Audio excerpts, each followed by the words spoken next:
আসসালামু আলাইকুম। ৫টি ভূমি সেবা সহায়তা কেন্দ্র চালু করা হয়েছে ভূমি মন্ত্রণালয়ের পক্ষ থেকে।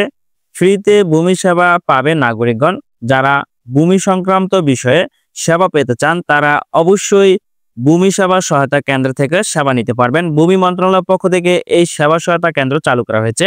বাংলাদেশে প্রথম ধাপে ৫টি ভূমি সেবা সহায়তা কেন্দ্র চালু করা হয়েছে। সুপ্রিয় ভূমি মালিকগণ, আজকের এই ভিডিওতে বিস্তারিত তথ্য জানিয়ে দেওয়া হবে। রাজধানীতে ৫টি বেসরকারি ভূমি সেবা সহায়তা কেন্দ্রের উদ্বোধন করা হয়েছে ভূমি মন্ত্রণালয়ের পক্ষ থেকে, যাতে ভূমি নাগরিকগণ খুব সহজে ভূমি সেবা পেতে পারে। সেই লক্ষ্যে ৫টি বেসরকারি ভূমি সেবা সহায়তা কেন্দ্র পরীক্ষামূলকভাবে চালু হয়েছে। এই সব সেবা কেন্দ্র থেকে নাগরিকরা একটি নির্দিষ্ট সার্ভিস চার্জের বিনিময়ে ভূমি সেবার আবেদনগুলো অনলাইনে দাখিল করতে পারবেন। মঙ্গলবার ২৫ ফেব্রুয়ারি ভূমি মন্ত্রণালয়ের সিনিয়র সচিব এএসএম সালেহ আহমেদ রাজধানীর ভূমি ভবনের সভাকক্ষে ধানমন্ডি ও কেরানীগঞ্জ রাজস্ব সার্কেলে মোট ৫টি বেসরকারি ভূমি সেবা সহায়তা কেন্দ্র উদ্বোধন করেন।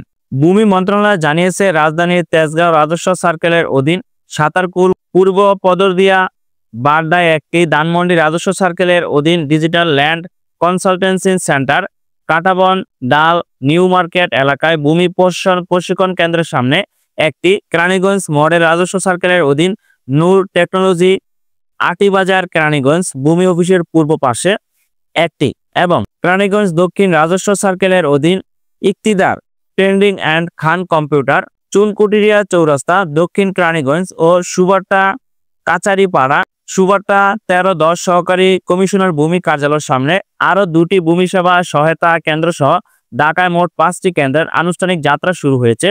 প্রাথমিকভাবে এসব কেন্দ্র থেকে নাগরিকরা সরকার নির্ধারিত স্বল্প মূল্যের ফি দিয়ে ভূমি উন্নয়ন কর, মিউটেশন, খতিয়ান ও জমির নকশা প্রাপ্তির আবেদন করতে পারবেন। জনবান্ধব হয়রানিমুক্ত সেবা দেওয়ার অংশ হিসাবে ভূমি মন্ত্রণালয়ের পক্ষ থেকে এমন উদ্বোধনী উদ্যোগ গ্রহণ করা হয়েছে বলে জানান ভূমি মন্ত্রণালয়ের সিনিয়র সচিব এএসএম সালেহ আহমেদ। সুপ্রিয় দর্শক, ভূমি মালিকদের ভূমি সেবা সহজ করার লক্ষ্যে ভূমি মন্ত্রণালয়ের পক্ষ থেকে ৫টি ভূমি সেবা সহায়তা কেন্দ্র চালু করা হয়েছে। এই ৫টি ভূমি সেবা সহায়তা কেন্দ্র থেকে ভূমি মালিকগণ বিভিন্ন ধরনের জমি সংক্রান্ত সেবা নিতে পারবেন, তবে সেক্ষেত্রে সামান্য পরিমাণের সার্ভিস চার্জ প্রযোজ্য হবে। ভূমি সেবা সহায়তা কেন্দ্র থেকে ভূমি মালিকগণ খুব সহজে ভূমি উন্নয়ন কর, মিউটেশন, খতিয়ান ও জমির নকশা প্রাপ্তির জন্য আবেদন করতে পারবেন। সেই আবেদনগুলো ভূমি মন্ত্রণালয়ের পক্ষ থেকে খুব সহজে অনুমোদন করা হবে। সেক্ষেত্রে এই ৫টি ভূমি সেবা সহায়তা কেন্দ্রে গিয়ে ভূমি মালিকগণ ভূমি সংক্রান্ত সকল সেবা এবং তথ্য জানতে পারবেন। সুপ্রিয় দর্শক, ভূমি সেবাকে সহজ করার লক্ষ্যে ভূমি মন্ত্রণালয়ের পক্ষ থেকে প্রাথমিকভাবে ৫টি ভূমি সেবা সহায়তা কেন্দ্র চালু করেছে। এই ৫টি ভূমি সেবা সহায়তা কেন্দ্রের সেবা ভূমি মালিকগণ পেয়ে যদি উপকৃত হয়ে থাকে এবং সঠিকভাবে যদি ভূমি সেবাগুলো নাগরিকদের কাছে পৌঁছে দেওয়া হয়, তাহলে ধারাবাহিকভাবে বাংলাদেশের প্রত্যেকটি জেলাভিত্তিক ভূমি সেবা সহায়তা কেন্দ্র চালু করা হবে ভূমি মন্ত্রণালয়ের পক্ষ থেকে। ধন্যবাদ সকলকে, ভালো থাকবেন, সুস্থ থাকবেন, আল্লাহ হাফেজ।